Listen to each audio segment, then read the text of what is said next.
Merci. Merci. Je donne maintenant la parole pour le groupe ENF à Madame Le Pen.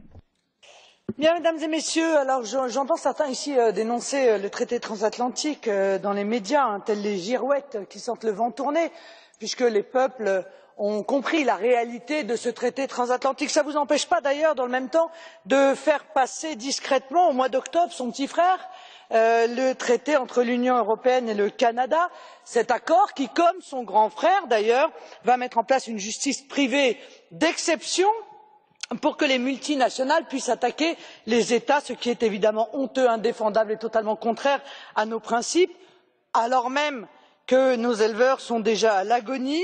Vous allez de surcroît accentuer les pressions sur eux en les mettant en concurrence avec des éleveurs canadiens produisant 30 à 40% moins cher. Sur la crise des migrants, votre propre office de statistique, Eurostat, annonce que 30% seulement viennent de Syrie. Est-ce que vous en tirez une conclusion? Non, absolument pas. La politique irresponsable que vous menez nous amène toujours plus de migrants économiques et vous n'avez rien trouvé de mieux que de distribuer des cartes bleues que vous allez offrir aux demandeurs d'asile en Turquie, ce qui va évidemment créer à nouveau un appel d'air qui sera irrépressible.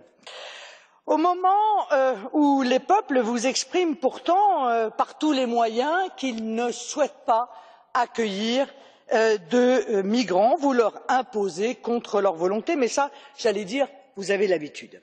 Enfin, vous avez tout fait pour faire tomber le gouvernement de la Syrie en livrant ce pays à une terrible guerre civile. Vous vous défaussez aujourd'hui en accusant la Russie qui lutte contre l'État islamique de tous les maux, mais je vous dis très clairement, ceci ne cache pas votre responsabilité écrasante et celle des maîtres néoconservateurs américains de M. Weber, qui depuis l'Irak ont jeté cette partie du monde dans un chaos absolument épouvantable.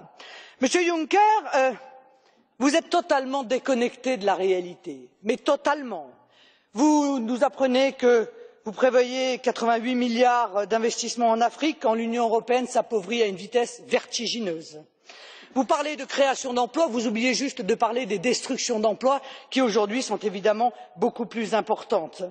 Vous nous expliquez que le référendum hongrois est une victoire pour l'Union européenne parce qu'il y aurait eu un taux de participation inférieur à 50%, alors que 95% des Hongrois ont clairement dit, ou même peut-être 98%, qu'ils ne souhaitaient pas de migrants. Je vous rappelle, Monsieur Juncker, tout de même, que si je suis votre analyse, alors les Hongrois ont décidé de ne pas entrer et adhérer dans l'Union européenne, puisque le référendum sur l'adhésion à l'Union européenne avait recueilli moins de participation que celui sur les migrants. Quant à M.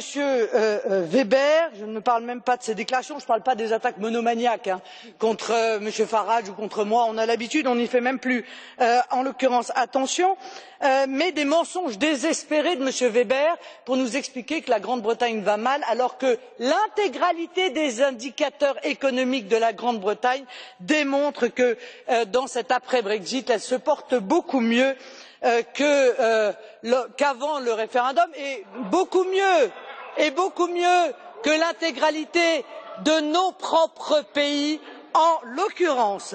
Alors c'est parce que vous êtes déconnectés de cette réalité que les peuples vous fuient, ils vous tournent le dos, ils veulent larguer les amarres. C'est le cas des Grecs, c'est le cas des Danois, des Polonais, des Hongrois, des Néerlandais, des Italiens demain, qui voteront sur un référendum sur la Constitution, qui sera un référendum aussi pour ou contre l'Union européenne, et évidemment, je le souhaite le plus rapidement possible, des Français.